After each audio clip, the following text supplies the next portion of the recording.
Coba deh bayangin, ada sebuah negara yang semua warganya bisa nonton bola bareng di satu stadion, dan stadionnya bahkan nggak penuh. Kedengarannya kayak cerita fiksi ya, tapi gimana kalau saya bilang negara kayak gitu tuh beneran ada?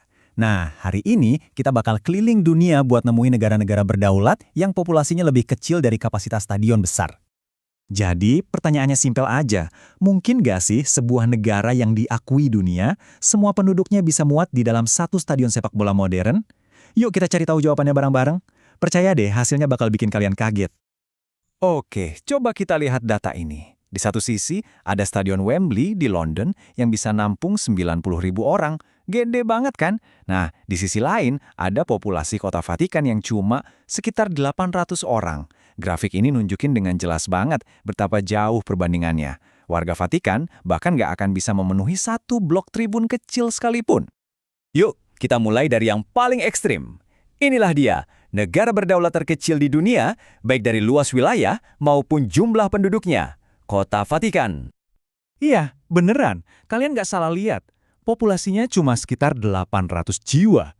Itu bahkan lebih sedikit dari jumlah murid di satu SMA besar. Kebayang nggak sih, sebuah negara yang utuh, tapi populasinya cuma segitu?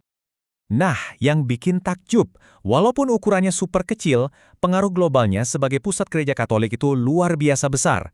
Sebagian besar penduduknya itu para kardinal, biarawati, dan tentu saja pasukan penjaga Swiss yang ikonik itu. Oh dan, percaya atau enggak, mereka bahkan punya tim sepak bola sendiri. Oke, sekarang kita terbang jauh dari pusat sejarah Eropa ke perairan biru di Samudra Pasifik.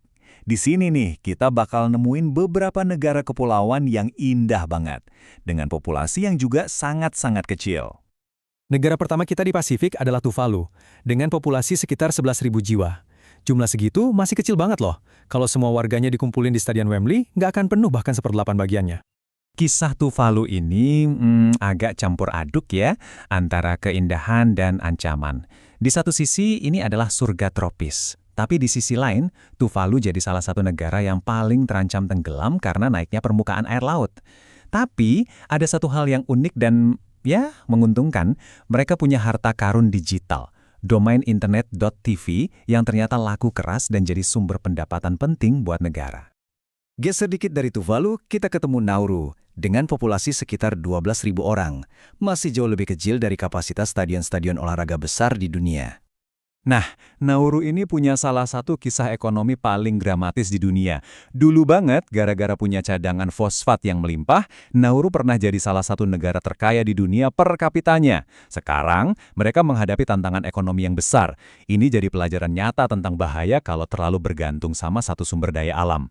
Oh iya, fakta unik. Nauru itu salah satu dari sedikit negara di dunia yang nggak punya ibu kota resmi. Lanjut kita ke Palau, yang paling besar di antara trio Pasifik ini, dengan populasi sekitar 18.000 orang. Angkanya udah mulai mendekati kapasitas stadion yang lebih kecil, tapi ya tetap aja, buat ukuran sebuah negara, ini mungil banget.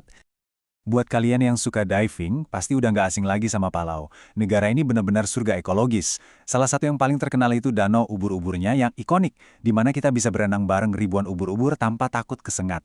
Komitmen mereka buat menjaga laut juga patut diacungi jempol. Jadi, kita rekap dikit ya soal negara-negara Pasifik ini. Mulai dari harta karun digitalnya Tuvalu, kisah ekonomi Nauru yang naik turun drastis, sampai keajaiban alamnya Palau. Masing-masing negara ini jadi bukti kalau populasi kecil bukan berarti ceritanya juga kecil. Oke, yuk kita balik lagi ke Eropa. Di benua ini, beberapa negara terkecil di dunia justru adalah yang tertua dan terkaya, penuh dengan sejarah dan, ya, kemewahan. Berikutnya adalah San Marino. Populasinya sekitar 34.000 orang. Udah masuk puluhan ribu nih, tapi jumlah segini kalau disebar di stadion yang super besar, ya tetap aja kelihatan lengang. Yang bikin San Marino ini luar biasa, itu sejarahnya. Ini tuh republik tertua di dunia yang masih eksis sampai sekarang.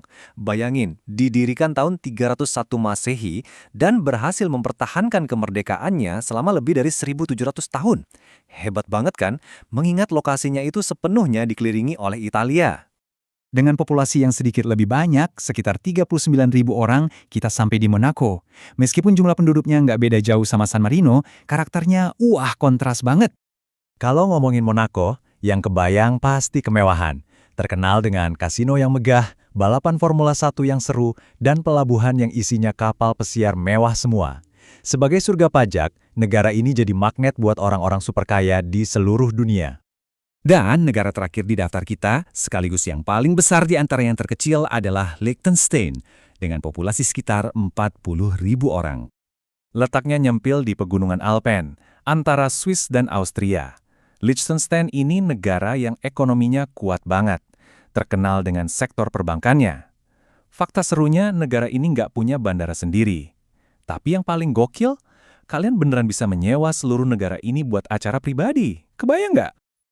Jadi, setelah kita jalan-jalan singkat ke negara-negara terkecil di dunia ini, apa nih yang bisa kita ambil? Jelas banget kan, kalau ukuran itu ternyata bukan segalanya. Intinya tuh gini, setiap negara yang kita bahas tadi, dari Vatikan sampai Liechtenstein, semuanya punya identitas yang kuat, sejarah yang kaya, dan peran mereka sendiri di panggung dunia. Mereka jadi bukti nyata kalau kehebatan itu bisa datang dalam paket yang kecil sekalipun. Nah, ini semua akhirnya bikin kita mikir kan, apa sih yang sebenarnya mendefinisikan kekuatan sebuah negara? Apakah jumlah penduduknya, luas wilayahnya, atau jangan-jangan justru pengaruh budaya dan kisah sejarahnya? Negara-negara super mungil ini seolah menantang kita buat mikirin ulang jawabannya. Makasih udah menyimak bahasan kali ini.